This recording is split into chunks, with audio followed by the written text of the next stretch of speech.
Siap.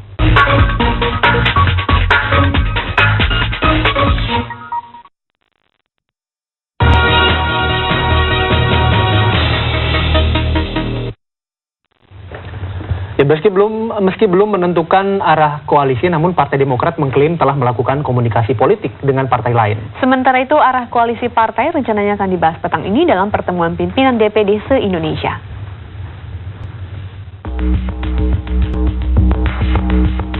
Geliat politik Partai Demokrat mulai bergerilya.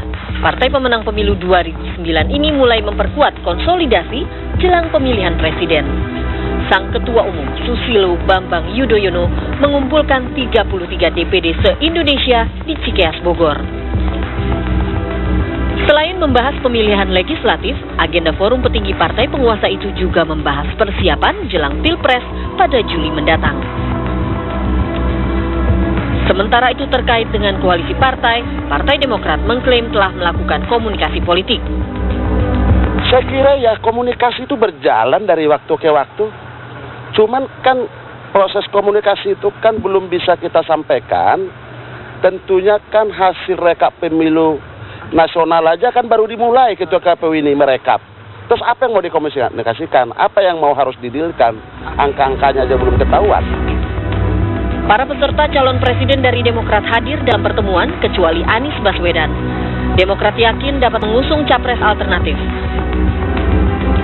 Meski belum ada partai yang merapat ke Demokrat, namun partai besutan SBY ini yakin hasil konvensi akan menarik partai lain berkoalisi dengan Demokrat. Tim TV One mengabarkan.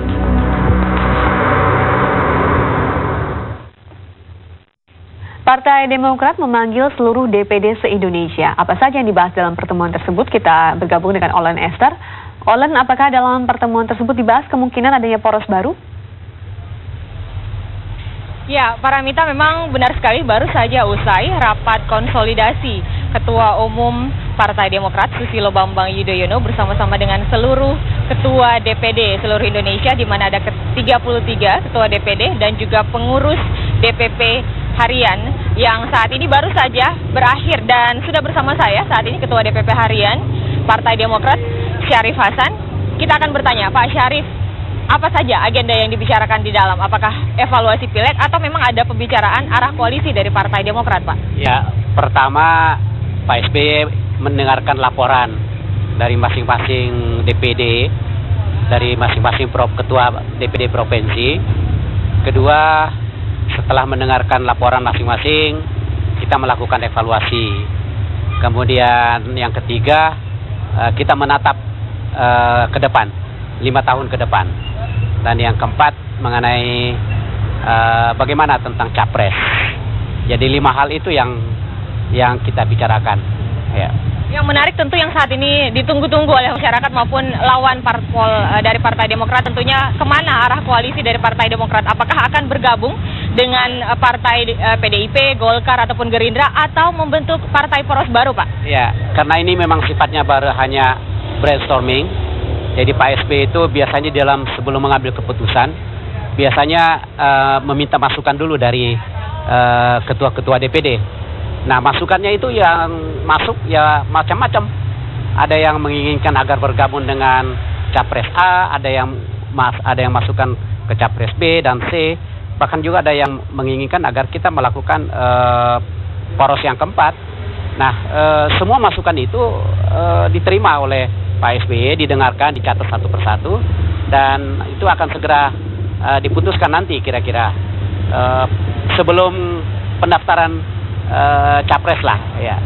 Seberapa besar kemungkinan poros baru, Pak, di mana tentu ini sangat begitu mengganggu mungkin ya lawan parpol dari Partai Demokrat, di mana mungkin saja capres yang digadang-gadang di konvensi capres Partai Demokrat ini bisa jika berkoalisi dengan partai-partai kecil. Seberapa besar, Pak? Ya, kalau seberapa besar ini kan hanya sifatnya masukan.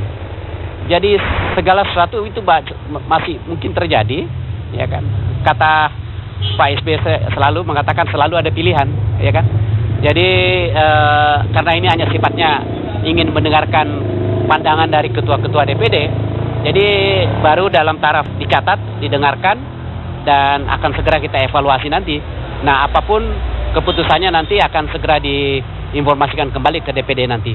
Oke Pak, mungkin ada spesifik dari DPD mana yang mencalonkan misalnya dari Partai Demokrat berkoalisi dengan Jokowi atau Prabowo atau dengan Abu Rizal begitu Pak? Ini jumlahnya ada 32 ya kan. Jadi saya tadi tidak mencatat siapa yang mengusulkan ini, siapa yang mengusulkan ini.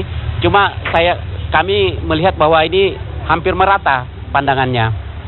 Nah, itu karena sifatnya demikian, maka tentunya ini masukan bagi Pak SBY, masukan bagi DPP untuk kita godok selanjutnya lagi.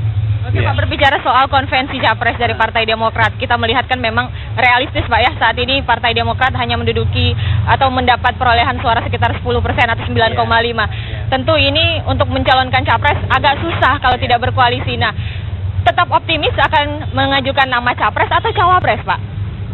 Kita belum berpikiran tentang Cawapres. Konvensi ini kan untuk mencari calon Capres. Jadi kita belum memikirkan soal Cawapres. Nanti setelah hasil daripada konvensi ini sekitar tanggal 5 Mei berdasarkan hasil survei, baru kita akan menentukan paket-paketnya bagaimana. Sejauh ini mungkin arahnya lebih kemana Pak? Ada nama-nama yang dijagokan atau bagaimana? Ya, nama-nama yang dijagokan nggak ada. Seperti? Tidak ada ya, tidak ada nama-nama yang dijagokan. Semuanya memiliki opportunity yang sama. Ya kita lihat aja hasilnya di tanggal 5. Tanggal 5 Pak, tapi diputuskan tanggal 15.